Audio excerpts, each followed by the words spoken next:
Ukraine Russia வாரை பொறுத்தவரை Russia cannot lose, Ukraine cannot win.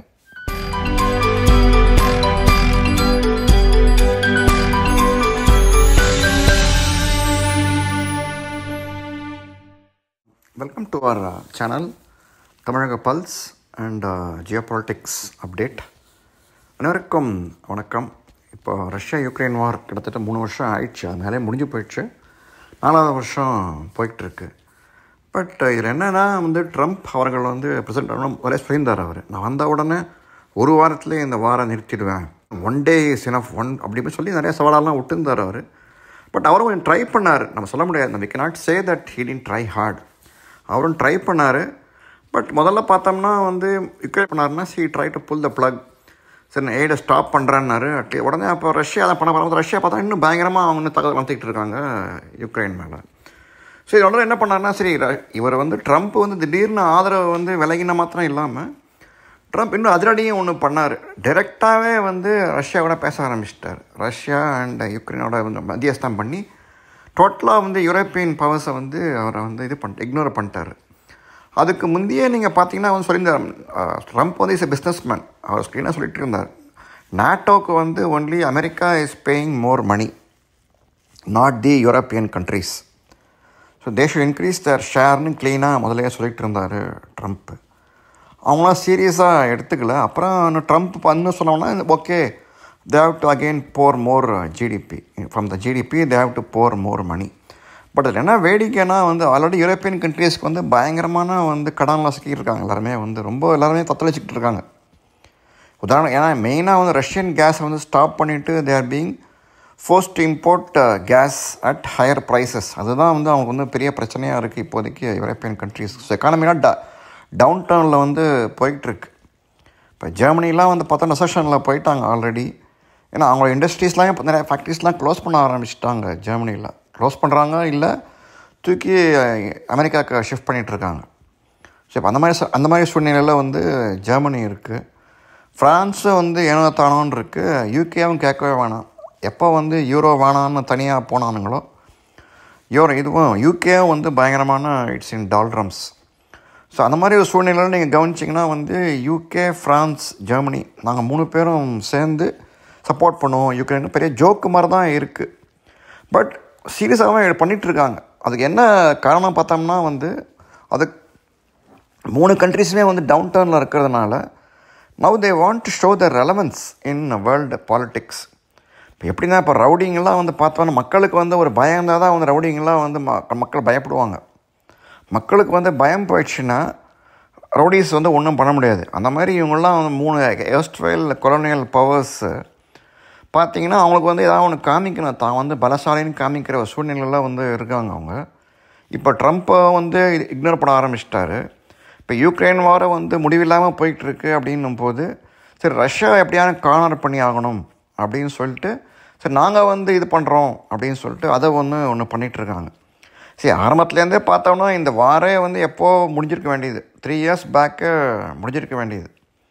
February எண்டில் ஆரம்பித்தது மே ஜூன்லேயே முடிகிற மாதிரி இருந்தது. அப்போ பார்த்தீங்கன்னா ரெண்டு தரப்புமே பீஸ்க்கு வந்தாங்க, நெகோசியேஷனுக்கு வந்தாங்க, சமாதானம் உடன்படிக்கை ஏற்படுற மாதிரி இருந்தது. அப்போ திடீர்னு அமெரிக்கா உள்ளப்போ நானும் ஆயிரம் தரேன்னு சொல்லிவிட்டு இந்த ரஷ்யன் கேஸை கட் பண்ணி விட்டு, பைப்லைனை பர்ஸ்ட் பண்ணி விட்டு நிறையா இதெல்லாம் பண்ணாங்க. அப்போ பண்ணி அதுலேருந்து தான் வார் பெரிய லெவலில் போயிடுச்சு இப்போ.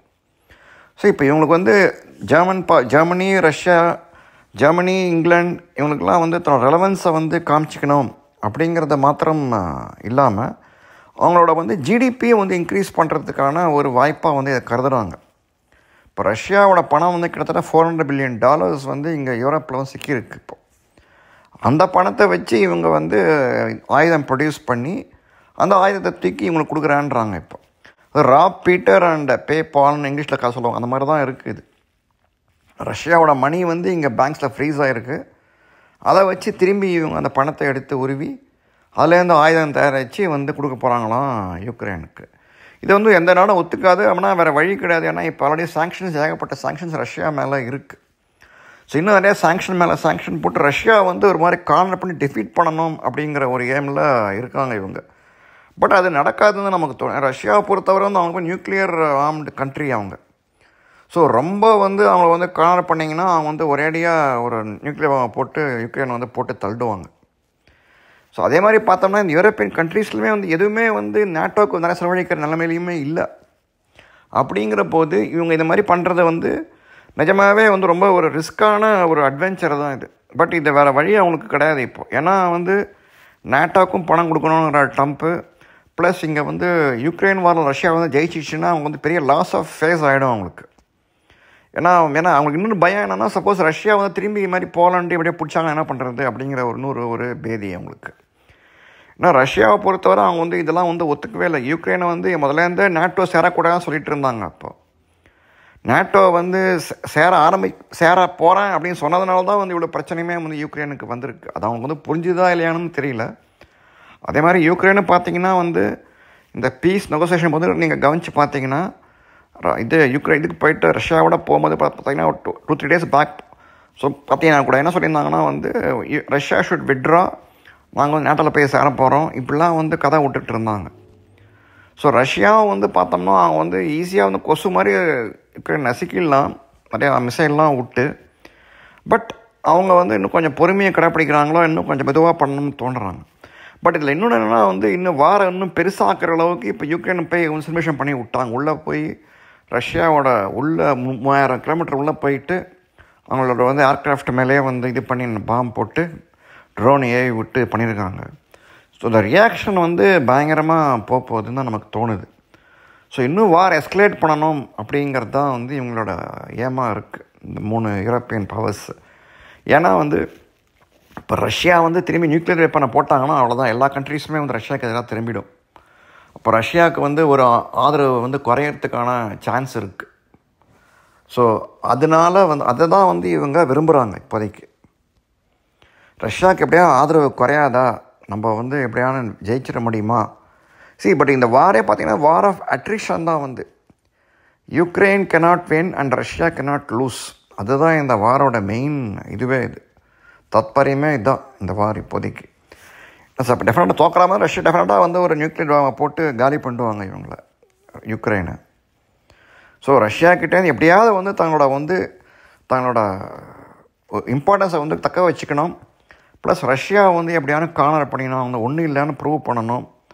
அப்படிங்கிறது தான் இந்த யூரோப்பியன் பவர்ஸோட ஏமா இருக்க வழியாக ஒரு பாசிட்டிவான இதே இல்லை, ஜியோ பாலிட்டிக்ஸ் இல்லை இவங்களோட மூவில் டெஃபினட்டாக இல்லை, நமக்கு க்ளீனாக தெரியுது. யுக்ரைனை பகடக்காய் மாதிரி யுக்ரைன் வந்து சிக்கியிருக்கு இந்த சண்டையில். இதுக்கு முந்தி வந்து யுஎஸ் வர்சஸ் ரஷ்யான்ற மாதிரி போயிடுச்சு வார். இப்போ திரும்பி யூரோப்பியன் பவர்ஸ் வர்சஸ் திரும்பி ரஷ்யா ரீஜனல் கான்ஃப்ளிக்ட் மாதிரி கொண்டு போகிறாங்க இவங்க. ஸோ இதில் வந்து ஜெயிக்க போகிறது யாருன்னு நம்ம ஒன்றும் சொல்லவே முடியாது. கூட வந்து ரஷ்யா கையில் தான் இருக்குது இப்போதைக்கு. இப்போ எப்படி ரிட்டாலியேட் பண்ண போகிறாங்க யுக்ரைனுக்கு எதிராக, என்ன மாதிரி இது போகுது அப்படிங்கிறதான் வந்து இந்த வாரோட முடிவை கொண்டு போகும். ப்ளஸ் இந்த 3 பேருமே வந்து தேவையில்லாமல் வந்து அவங்களுக்குள்ளே ஏகப்பட்ட பிரச்சனைகளும் இருக்குது. ஜெர்மனிக்குள்ளே இமிக்ரேஷன் ப்ராப்ளமும் நிறையா இருக்குது அவங்களுக்கு. யூகேவும் அதே ப்ராப்ளம் சிக்கியிருக்கு. ஃப்ரான்ஸும் வந்து எக்கானமி வந்து சோ தான் அவங்களுக்கும். அப்படிங்கிற போது இது எங்கே மாதிரி கொண்டு போய் விடுன்னு தெரியல. But let's wait and watch.